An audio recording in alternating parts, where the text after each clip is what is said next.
Hi everyone. I don't have like a PPT made because this is like last minute that I've decided that I should also share it. And it's more of a work in progress. It's not entirely completed. But what I wanted to achieve is more of what already Bruno has shared.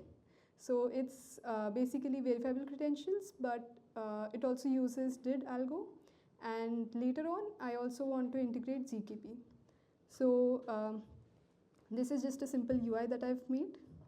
So for example, when I try to connect my wallet,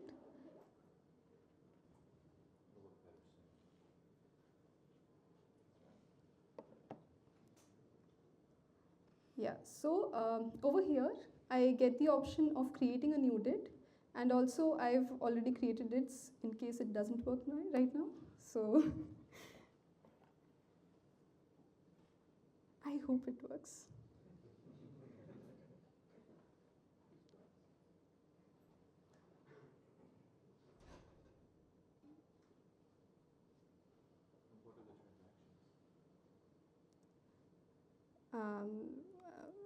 One second.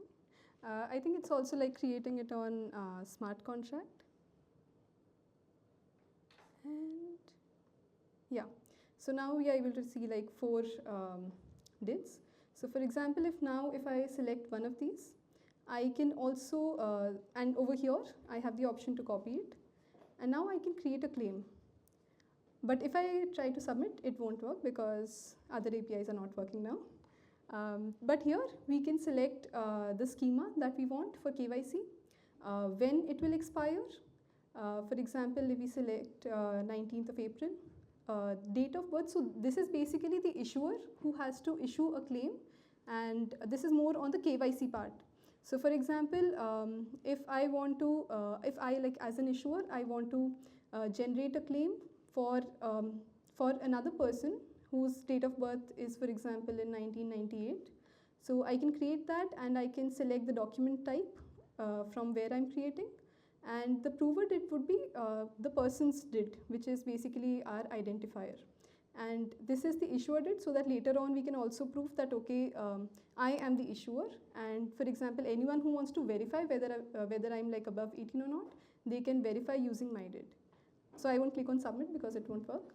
The other thing that I can show probably right now, okay, one second.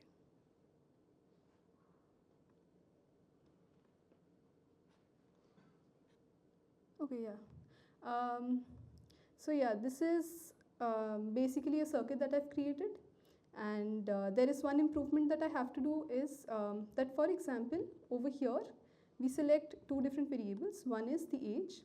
Right now it's as plain text, but we should ideally also have one hash which is being generated by the prover. So the prover will, for example, not store the exact date with themselves, but they'll store a hash of the date.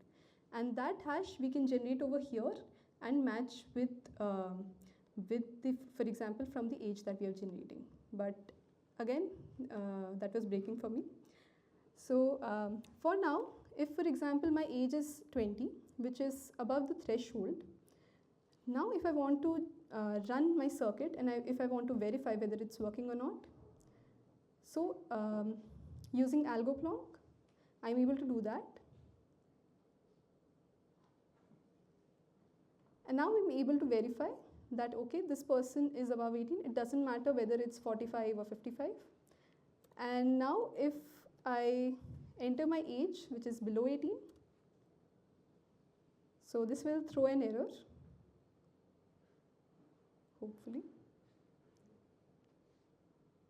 Oh yeah, that the constraints don't match. So that's it for the demo. Later on, I want to integrate this proof with the claim that I generate. Thank you so much.